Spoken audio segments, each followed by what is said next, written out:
Welcome to Destination Marriage, a podcast about successfully navigating the winding roads of marriage. Whether you're newlyweds, engaged, looking to get married, or have been married for years, we want to share with you how we have navigated those winding roads over the past 19 years in our marriage. Join us on this journey as we talk about real-life experiences in a marriage and what we have learned along the way. We discuss love, travel, fitness, raising kids, friendships, and much more, all from the perspective of our lives together. Happiness, love, grace, passion are some of the things we all strive for in a marriage, and we invite you to take this journey with us. Welcome to Destination Marriage. Welcome to episode 37 of Destination Marriage. I'm Tommy. And I'm Jackie. And we are thrilled you have joined us on this journey today. Absolutely. So it's been a couple weeks, baby, since we put out a new episode. So why don't we kind of talk and just kind of let our listeners know, like, just busyness of life. Right. So I know most of us are probably either coming out of spring break or maybe going into spring break. And that just obviously, I mean, you're getting wrapped up in Easter and all of this spring to-dos. So we've been a little busy there. And also we've been suffering from severe allergies. It's really been my life over the last 2 weeks. They're really bad this sneezing year. And rubbing my eyes. Yeah. So you didn't want to hear us hear us sniffling the whole time. Yeah. And then, with my new role, I was in training, which was pretty intense over the last few weeks. So it's just been a lot. Life, like I'm sure all of you guys listening have experienced as well. Like life takes over. It feels like there's not enough hours in the day right now. Right. It sure does. So what are we going to be talking about today, sweetheart? Yeah, so we were kind of chatting about this. Actually, the topic was triggered by a message we had received from a listener. Yeah. But, kind of big picture around it is, what do you do when you are years, months, you name it, into a marriage where your spouse then decides they change their dreams, their desires, their thought process around the relationship or what they want moving forward. Something like big picture, fundamental. Right. Big things. Not like I'm having a midlife crisis and I want a new car, or like I want to change my hair color. Right. Right. Like, I don't know, those life-changing things that honestly, if not managed correctly or handled wisely, could have led to a lot of divorces, unfortunately. Yeah. Right. So not little things. Exactly. These are big things that obviously could potentially, put the nail in the coffin, to a marriage, which is unfortunate, but it needs to be discussed. This is real life. Yeah. So we're kind of, not jokingly, but calling it the Switch-a-roo. The Switch-a-roo. I think that's a perfect title. It really is. Yeah. Yeah. So why don't you read the note we got from one of our listeners? Yes, absolutely. So the listener writes, "Hi, Destination Marriage. My husband and I are curious to hear your thoughts regarding the situation that has us currently at an impasse. After 5 years of marriage, my husband is adamant about having kids, even though we both agreed prior to getting married that kids would not be a part of our future. I was very open and honest with my husband that my desire was to be a career woman, and I never felt the need to have children. He is constantly bringing up the topic, and it's causing us to argue. I feel misled because he knew my stance on the topic and agreed prior to committing to marriage. Where do we go from here now that we are both on completely different planets when it comes to having children?" So this is, I think, with these types of scenarios, probably the quote switcheroo. I think probably kids, or when or if to have kids, is probably I would guess one of the number one things. Maybe where you want to live, or those kind of things. So why don't we kind of take a step back first? Okay. Kind of talk about it in general, and then we'll dive directly into this question specifically. So, we kind of thought about it, and it's like, I think we both agree. We have some general thoughts around how these situations can be managed effectively and what's important, maybe some things to look at. And the first is really that importance of premarital counseling, which maybe doesn't help all of you married listeners on the call, but for those that aren't or thinking about getting married, is the importance of premarital counseling. It's not that there's necessarily anything wrong heading into the marriage. It just aligns the two of you appropriately so that you are on the same page, and that before you make a lifelong commitment, you really know who that person is and what their dreams and goals are. And that's what premarital counseling can really help I agree. I mean, because sometimes these conversations may come about and, casually when you're dating somebody or they're engaged. What are your thoughts on kids? But I think in marital counseling, they really break it down so you can kind of go through what that really looks like, for the husband and then for the wife when it comes to big picture things like having children. Mm-hmm. So it's kind of a preventative, to avoid situations like this that this current listener is experiencing. Right. What else, baby? What other?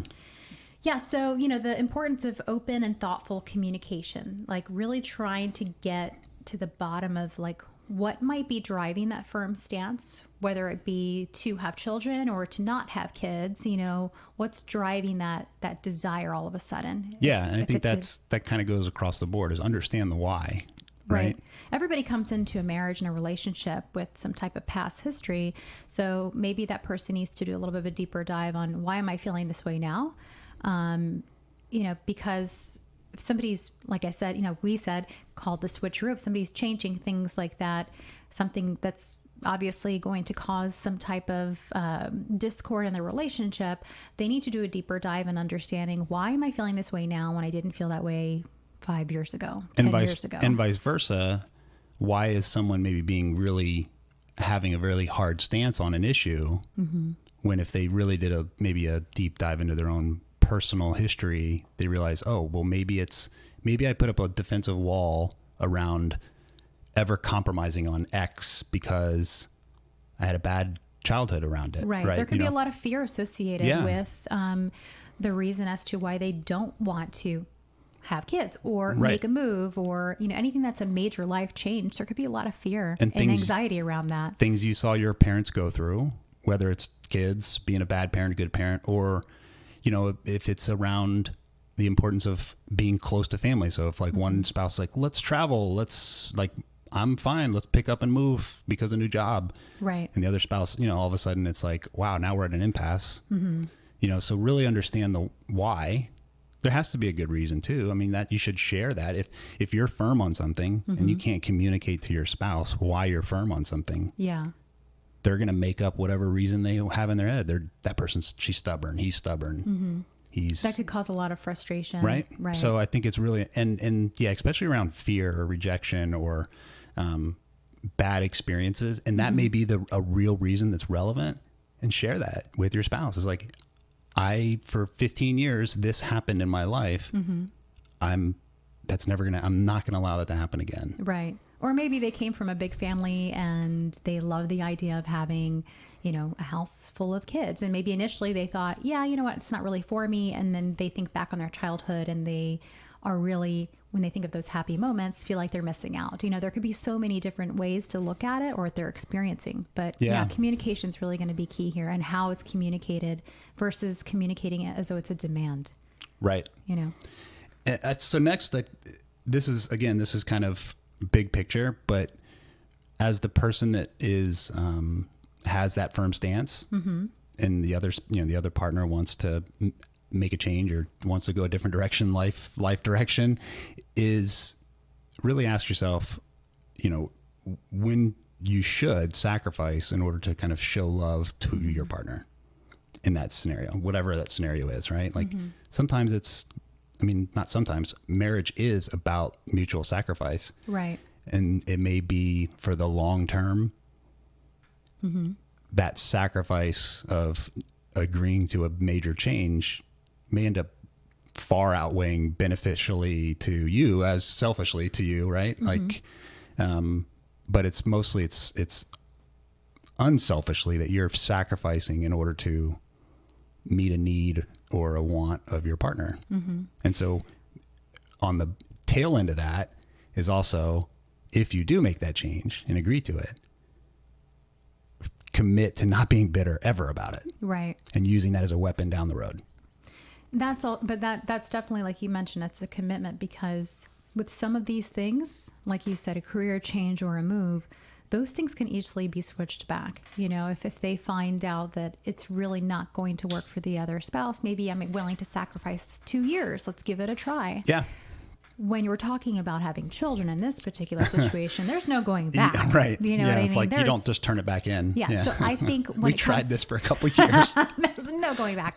So when you say, definitely committing to not being bitter, that would be a huge commitment and ask for the person that's not really getting what they want if they really wanted children, because every time they see someone with kids, it's going to be a reminder of them not being able to fulfill that, that want, that desire that they have in their heart. So some of these things can easily be switched back, like making a move or a career. So we can do temporary sacrifices there, which, we're talking about that's still a big picture thing. But when it comes to kids, there's really no going back. And then I hadn't even thought about that. Yeah. Like you see families and you're like, you long for it. And then you become bitter towards your spouse because they never agreed to change. But the flip side too is you don't want to, if you do have, you sacrifice and you have a kid and all of a sudden you're bitter, that you can project. And then now you've projected that on your child too. Right. They're going to feel that. They're going to know that. And now you've just perpetuated the issue, the bitterness that child's now going to have to deal with when they're an adult. It's not healthy. Right. Because that obviously you can feel that in the home, and children will pick up on that as well. Sure. So. Okay. So those are our big picture, kind of how we approach this question. Yeah. And the idea of the question, not just this particular question. So about this one in particular, with this question of, the husband's all of a sudden wanting kids. What are your thoughts? How would you approach it? So when I'm looking at it, just to kind of better dissect the situation, when I'm thinking about it, I'm thinking, is this simply a result of the husband changing over the last 5 years, or did he deliberately mislead her? Okay. In hopes that she would have a change of heart. Maybe someone, and it could be vice versa. I'm just saying, in this particular situation, did he think, okay, sure, yeah, I'm fine with not having kids. And he thinks maybe 5 years down the line, she's already had her time to work because she's career focused. She'll be ready to move into that next stage of life and starting a family. And because she feels misled, and who knows, maybe he did do that. Yeah, he could have, right? He could have had an honest change of heart, maybe because when he was, let's play a scenario. We don't know how old this couple is, right? Which does matter. Okay. Right. With kids, it's a biological clock issue potentially, right? But also maybe on the other end of that. Actually, hold on. Okay. Let me just throw something in here. I just read an article the other day that a woman just gave birth and she's 67 years old. Like naturally got pregnant, or she did IVF, but still it's possible. Wow. I'm just saying maybe you have more time 67. Now. That's nuts. 67. No, thanks. I'll be grand. I'm not giving you any ideas. That ship has sailed. Yeah, that's, so what I was saying, sorry, now I've got 67 years old in my head. Sorry. So the other end of that could have been where maybe the husband was an immature younger man at the time, and it was like, yeah, I don't want kids. I want to just party it up with you. I want to live my life with you. And they honestly thought that as a young, maybe immature man.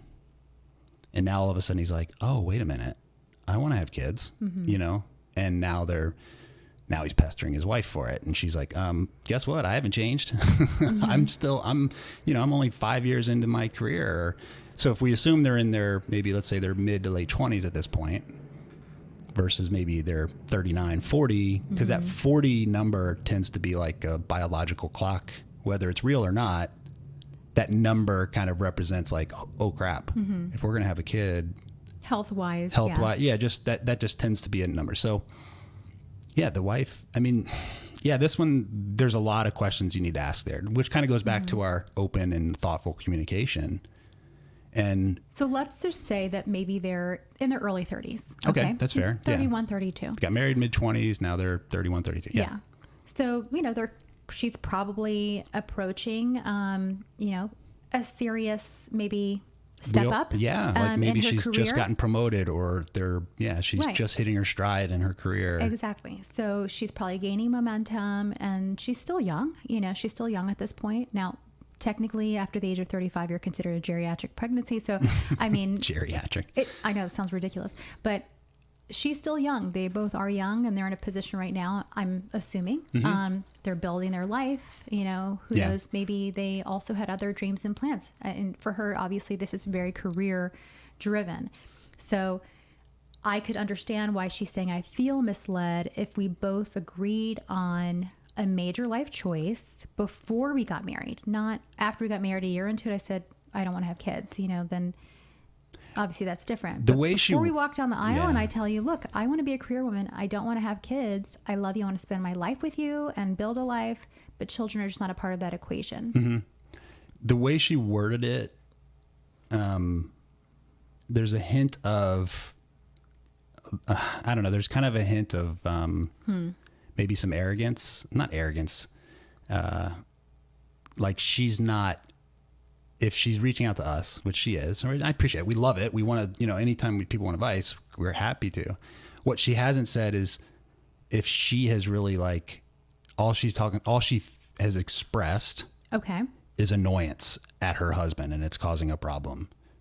We don't know what's been asked, but let's assume it kind of feels a little bit like maybe has a firm stance and maybe hasn't really delved into his heart, like what's driving his decision, kind of going back to our point of open communication is have you, lady, Yeah. have you sat down and had a really compassionate conversation with your husband about why all of a sudden, what's going on? Is something going on in his life where he feels like his clock's ticking and it could go back to scenarios well, I don't know. My dad had me, when he was my age, he was already married, he already had 2 kids, 3 kids, whatever.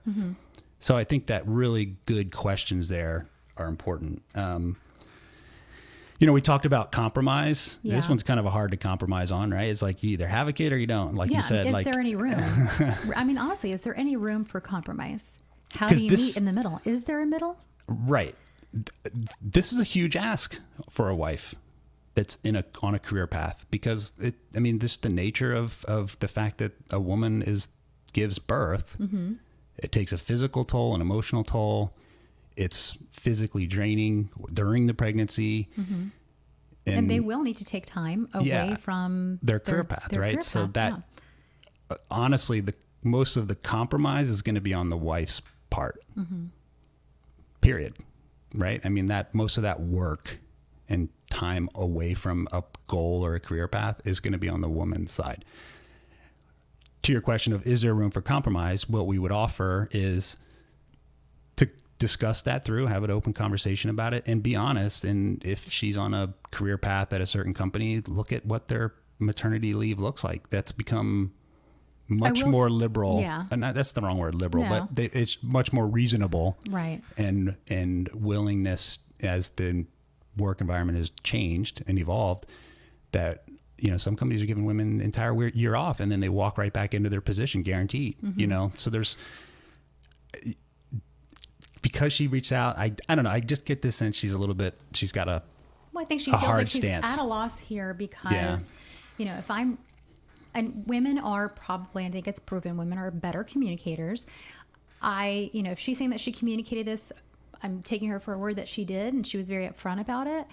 I do feel very strongly about this is in any relationship. Or even when you take a job, when you agree to something and you tell somebody what my expectations are, what I'm willing to bring to the table, being honest and being upfront about that, I think can also help a relationship, whatever relationship that is, move in a healthy direction. When things are unsaid, that's when people can feel uneasy or insecure. She respected him and respected their future marriage and being very upfront about, this is what I'm willing to bring to the table, or this is my expectations, this is what I want out of a marriage. He could have walked away at that point. I understand her frustration, even if she may have some level of annoyance at this point. She didn't shut it down, or she wouldn't be reaching out to ask our thoughts. Right. What we don't know is her motivation for reaching out. Right. Do they listen to us? And they maybe we tend to be kind of offer different perspectives on things. So do they listen to us because of that? And she's just see, well, they're just going to tell me, you know what I mean? That's a gamble you take. You don't know. Right. We don't know her motivation, and we don't know. And also how, maybe if they did had a recording of that conversation 5 years ago, maybe it wasn't quite as firm as she remembers. Maybe, did she, how many times have you just kind of in a marriage heated discussion? I think you don't like calling them arguments. where you just, and I've done it, you've done it, I think we all do it. It's like sometimes you'll just to get the argument over with, you'll just, okay, fine.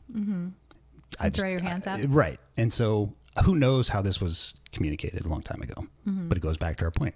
Really good, thoughtful communication. Yeah. I think in this scenario, because it is not okay, I'll sacrifice and we'll move for 2 years so you can chase this new career. That's a compromise. Like right. That's kids why I are, feel like, it's like either one or the other, right? Exactly. So I think they need to approach this thoughtfully and compassionately, both of them, towards each other as they have this discussion. I think, right? And I think also that even if she feels strongly right now that she absolutely does not want to have children, remaining open to having the conversation. So if you're saying that she seems annoyed and maybe she's shutting down and not even hearing him, so then he's getting frustrated and angry and it's causing arguments, maybe the best route for them to take right now would be to have really deep conversations and kind of breaking it down with both scenarios. If we did have children, not saying that she's saying, yes, I'm absolutely going to do that. But if we did, what would that look like for our life? And then if we didn't, and really talk through what that would look like over the next 5 to 10 years, how would that change their relationship for the positive or the negative? You know, I think if you feel like you have options versus you're being pushed into a corner, your reaction will be different. Yeah, no, that's really wise, but it's also kind of a double-edged sword, because how you frame that up, you could be biasing that conversation by, oh, well, we're going to have less time for this, and we're going to have like you could just be like pouring in your reasons just to confirm your own opinion, right? So you got to be really careful with how you do that. But if you're in a healthy marriage, hopefully you can have that kind of level of conversation. If you're both up against the wall here, like I think a marriage counselor to really kind of help build that communication is really going to be needed here, right? I think so. Yeah. Definitely we talk about premarital counseling, but in this scenario, even 5 years in doesn't mean anything's wrong with your relationship, but stuff like this, absolutely. Why wouldn't you want someone who can maybe better guide you through that process? It's definitely not the first time I think a couple has experienced that. Right. And not for nothing. And I'm not saying that this is, because this could again be kind of confirming your own bias or like maybe even emotional manipulation. So I'll just put that little asterisk out there. But like when you hold that new baby in your arms, like everything changes emotionally. Like you can't imagine life without that person in your that little baby that you're responsible for and love like immediately. So it's kind of one of those things you look back on it and you're like, oh my gosh, I couldn't even imagine life without the boys. Right. But that's easy for us to say because we've been parents for such a long time. Right. If they had never had that experience, and it's hard for a mom or even it's hard for a husband or a wife who doesn't have children yet to understand that what feeling. That feels like. Yeah. Right. But it's real. It is real. Yeah, it is real. It is real, right? And part of going back to your point, which like I said, is really wise around like, let's map this out as best we can, even though there's a lot of unknown emotionally. But I think the husband needs to be careful of not overcommitting. Well, I'll do this and I'll do this and I'll do this. And all of a sudden it's like, he's committing because he's so excited about it. I'll do anything. Yeah. But also but he needs to be, maybe that is one of her fears. Because she would be juggling too much. Yeah. Maybe she saw her mom juggling way too much and was just emotionally just drained all the time and didn't have any time for herself. And not even because she was pouring herself into her kids so much necessarily, but just because she just, again, the hours in the day, right? Maybe she saw her mom trying to do everything, the home, the kids, the career. And maybe she realizes I just don't have that type of energy. I can only be hyper-focused on one thing. So for me, it'll be my career. Yeah. So really exploring that, and the husband, maybe she just needs to hear a commitment from him, right, of his effort to help raise that child, because, every family's different. Every scenario is different. You don't know what kind of extended family support they have, and all those are real issues. But and that makes a difference. If you have added support outside of just, mom and dad, or, the husband and the wife, then that can add at least some peace of mind, knowing that in a pinch, you do have somebody. Yeah. This one's like not as black and white. I mean, sorry, it is black or white. You either have the kid or don't. Is. Yeah. There's not a lot of like, I'll sacrifice now so you can sacrifice, and then I'll sacrifice later based on our careers and stuff. So I think we've provided some pretty good kind of big picture and then some specifics, but I think it really boils down to having really good communication with each other, and then being empathetic and compassionate with your spouse around what's really driving the rationale. Yeah. And respecting it if you need to respect it, ultimately, because you don't want to compromise your marriage either. Right. You don't want to do that. And I think that this shouldn't be a conversation that's just boom, dead in the water. Yeah, this is not a one-time. There's a process here that needs to happen so they can work through it to avoid, like you mentioned earlier, to avoid any form of bitterness or cause any further arguments, start planting other seeds of negativity in the marriage. So Agreed. I think there's some options there. Okay. So why don't we talk about some kind of a couple different scenarios that maybe there's more room for compromise, and we could maybe walk through some scenarios like that. These are all just kind of ones we thought of and made up. Kind of, not that they're made up that they don't happen, but no, but I mean, this obviously kind of just jumping off of that last message that we had received, we were kind of thinking around like, gosh, this could really kind of, I don't know, I guess present itself in different ways if a family chooses to have children. And so we were thinking, or, I think I had mentioned, what if the husband and wife both work and contribute to the household income?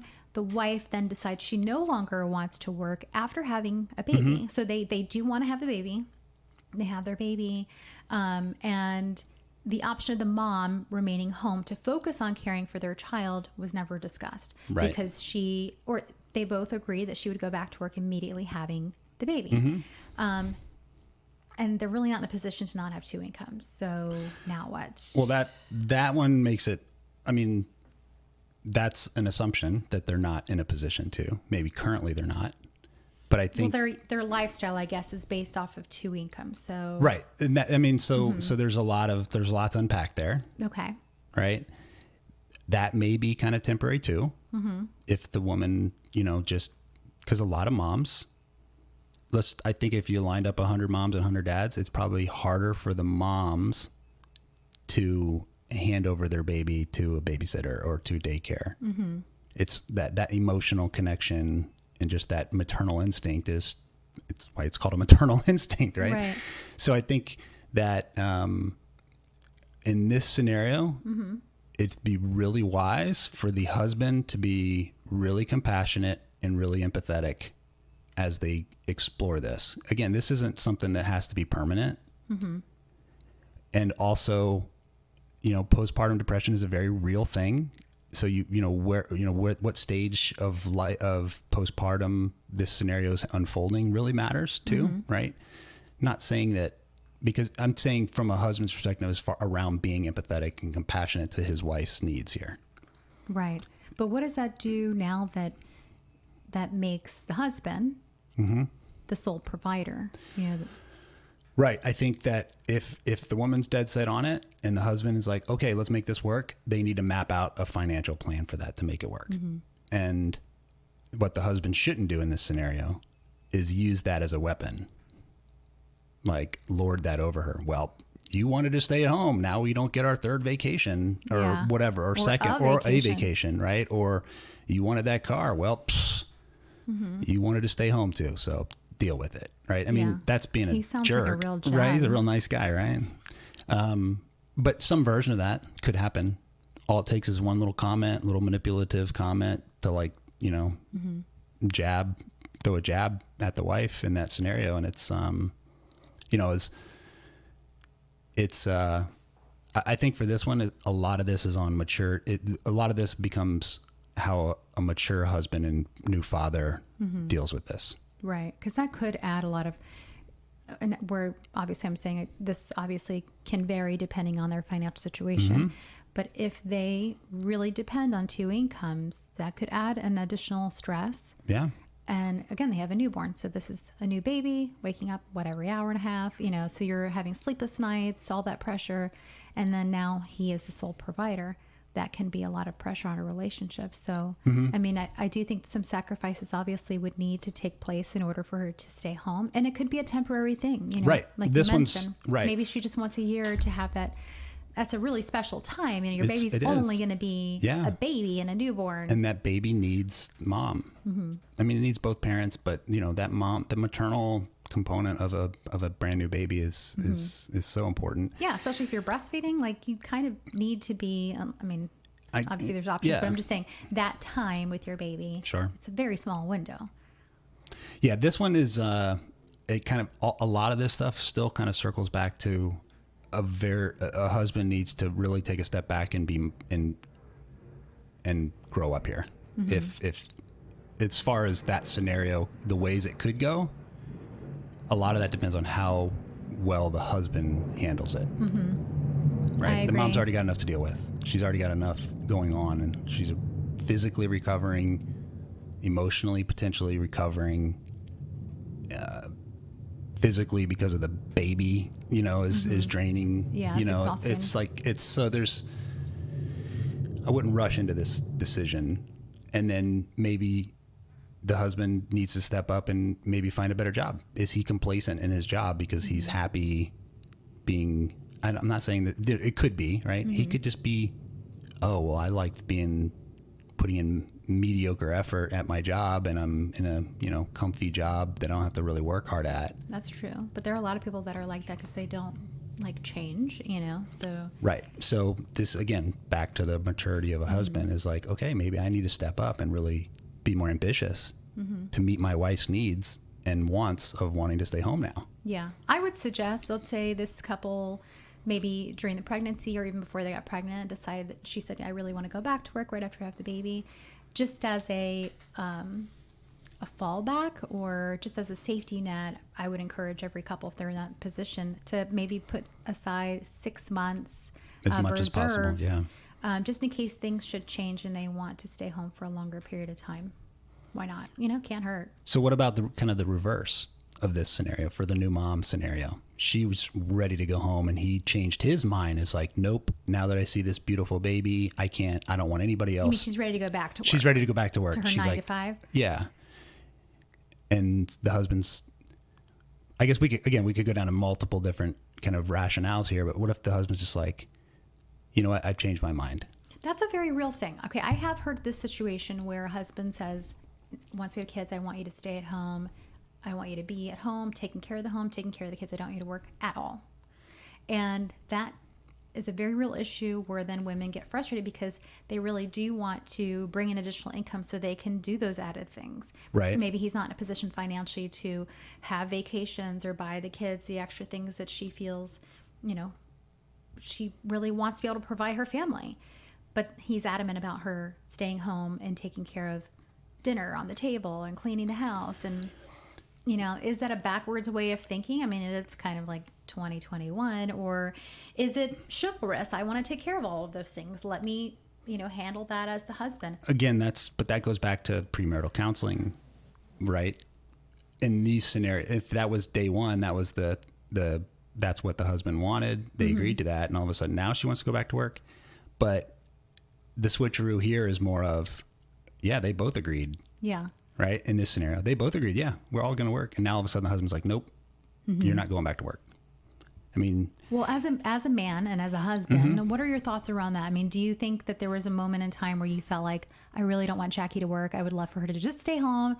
And so I can have a delicious meal on the table. I know it's unique because I work from home anyways, but let's say I didn't and I was working outside of the house. I think that there's not the dinner on the, dinner, not from that perspective of like old school, but there's for me, you asked me about me. So yeah, for me, look, when we had Brandon Young, so like there was more financial pressures that, we weren't in that position. We weren't in to the say, position, let's and put 6 months. financially, Yeah, I get that. Financially, I know I was not as mature as I should have been in how I approached it because of the stress of having a kid so young and the financial requirements of said child. Right.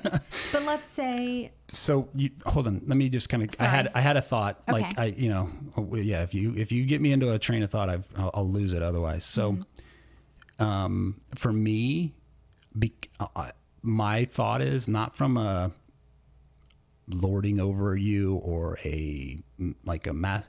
It's more of like, I just have that belief that I want to be the provider and support you.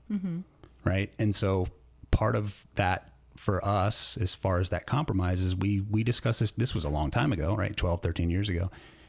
As you looked at being an entrepreneur, this kind of checked a lot of boxes for our family, of you working from home, but also being able to pursue a career that you're really good at. Right. And you still wanted to kind of have that be at home too. And so it kind of made sense for us. Now, not everybody's careers are that way, right? Some they have to be out in the office. They have to be here from, if it's an hourly job, so there's need to have a job because of financial pressures. And then there's want to have a career, for your own personal satisfaction. Or not satisfaction, like, what's the right word? Personal growth. And, so there has to be balance, but I think the husband, I guess in the first scenario, the husband really needs to be the one to step up maturity wise. This would go back to our point, is like, maybe the husband needs to ask himself, why am I adamant all of a sudden about this? What's driving this? Right? Was he being misleading? That's why I asked that question. If she feels, was he, really thinking about it? If they are, let's say we're guessing they're in their early 30s, some people in their 20s are not even giving that any thought. I think we were joking around with the boys about, when you guys get married and have kids, and they're like, I don't want kids, they're kids right now. Of course, they're not thinking around having children. We were just teasing, but there are a lot of people in their 20s that are that's not on their radar. Right. So maybe in that conversation, he was being truthful. That's where he was at that time, but I see her point and feeling misled because she was. So you're going back to the write-in, the person that reached out. Okay. We're just talking about having kids, but I'm just saying, but in our scenario, I was just curious if you ever felt like, I would really like for Jackie to solely be a homemaker and take care of the kids and not work. I didn't know if that thought process, we've been married for a while now, if it ever crossed your mind. No, because I know how ambitious you are. And if I would have been purposefully stifling you if I put that pressure on you. Right. I mean, that's just, part of this, we know each other so well. Right. We had that advantage, I guess, but we're also, part of that's, we figured it out along the way. We had some bumps in the road as far as how we communicated.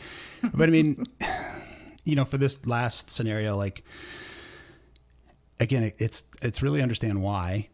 And maybe in this scenario, the husband has a point, and maybe he sees that maybe the wife maybe her family scenario was the dad lost his job and all this because maybe her mom never had a job.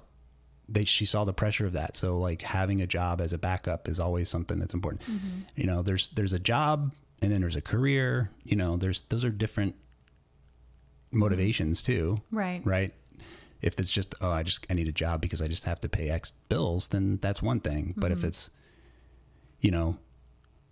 all of a sudden the husband could be trying to derail her career as far as her perception of it. Right.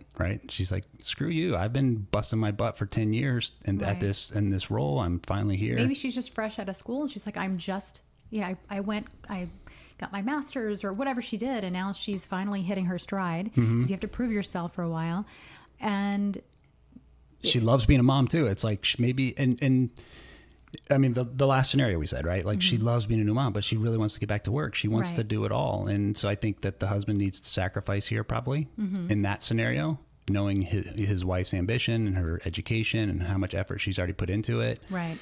But it also could be another scenario is maybe there's time for some compromise here. Maybe there is an opportunity if it's not a quote career path that she has, she really is on, but maybe it's something where they figure out a compromise where she can work from home, or where she can work off hours and have it all. Yeah. Who knows, right? I mean, there's just, that's why I wanted to know your thought process with us more specifically, because I in know our situation, I understand, obviously I work from home, so I'm able to check those boxes with meeting my desire to work and to provide and build a career, and then also meet the needs of my family. But most women are not in that situation. I mean, probably last year everyone was. Well, take COVID out of it, right? Yeah. But I'm just saying, in general. But if someone in those scenarios was a new mom and was forced to work from home, probably added stress versus, I'm sure. You know what I mean? Like, I think for a lot of that was adding stress, because all of a sudden nobody's going to school either, and everybody's working remote. That's different type of environment. Right. But my thought is, and I think I've matured over the years with it, and how I've actually put thought to paper, if you will. Not just like I've captured my rationale and like made it a mantra, as far as like, I know how important it is to you to have that career, and to how ambitious you are. So I want to support you. Right. But I also want to take care of our family, and so it's hard. It's not easy. So what would you suggest? Like, let's say we're talking to this husband, right before he got married, or any young couple in their 20s right now, before they go down this path and 5 years into the marriage have this conversation or this impasse, knowing what we know now, like, how would you approach it? If this couple, which scenario? We went over 3 different scenarios. So this couple, I'm saying these conversations, right? Yeah. So before getting married, how would you, okay, each and every one of these scenarios, because obviously none of them have happened yet. So before they get married, before a couple gets married, how would you suggest that they really think this through, discuss it, and based on our own experience? Based on our experience. The biggest thing that I come back to is really have open and be empathetic and compassionate towards what those needs that are being expressed by your spouse or soon to be spouse, but understand why. What is driving your decision? What is just driving my decision, or my thought process, or my hard line in the sand about whatever this thing is, because that's one of the things over the years that I have tried to really understand about myself and about you as my spouse. Is, why do I say things certain ways? Why do I do things? Why do you do things? What's driving your emotional, response to something, or my emotional response to something? And that goes the same, I think, with, because you hear these types of scenarios all the time. It's like, and I think part of your, not ambition, but part of there's some fear, and we've talked about this, is like, when your dad died, that's emotionally, you're exposed as an 8-year-old little girl. Right. That's traumatizing. And I totally agree. Like, right. I so recognize that's a really strong example. Right. But that's not something that until probably the last 5 or 6 years that I have a better understanding of who you are through that lens. And not all of who you are, but some things, that deep emotional scar or wound. Or a lot of my reasoning behind always wanting to work, I'm sure There's large a fear. piece of that came from having had that experience of losing our sole provider. Right. Yeah. So, but your ambition is not driven by that. Your ambition is because that's you, that's your personality. That's your one of the things I love about you. And that's not a fear-based ambition. That is just ambition. But there are times where, and I think for me, I don't know, like, we all have things in our past that drive us. I mean, we're all that way, right? We're all I feel like I'm going to ramble here, but I'll be quiet. I think we made our point. I think so too. Well, I really appreciate when listeners send us scenarios like this. Yeah, we love talking about it. Obviously, I want them to work this out, and we want them to be successful in their marriage, whatever that looks like, with baby, without. But in any one of these scenarios, I think the core thing that needs to happen, regardless of the situation, is communication. And if that Yeah. means bringing in a third party and meeting with a counselor or their pastor, I would somebody encourage objective. that. Yeah, somebody definitely objective, not because a family member, especially not your around, best friend. Yeah, because they're going to come, especially with kids, right? If you go to your pick a potential grandparent, there Yeah, may that be could like get really pressure, sticky. or if it's your best friend, now they're like, oh, I already lost them when they went and got married. Now they want kids too. I'm never going to see them. So maybe Yeah. that lens is different too, right? So That's true. just be careful who you talk to. Right. You want somebody that's objective, that has collectively as a couple your best interest at heart. Yeah, I agree. Right? That can look at things objectively and truly want the best for your marriage. Right? Who do you let speak into your life? Yeah, exactly. Well, I'm glad we're back. Yeah, it feels good. It does feel good. It feels get good behind to the be, mic. Yeah, it does.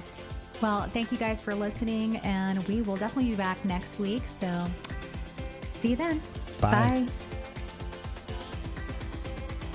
We hope you enjoyed this episode, and if so, please continue to listen and subscribe on Podbean, Apple Podcast, iHeartRadio, Spotify, or wherever you get your podcasts from.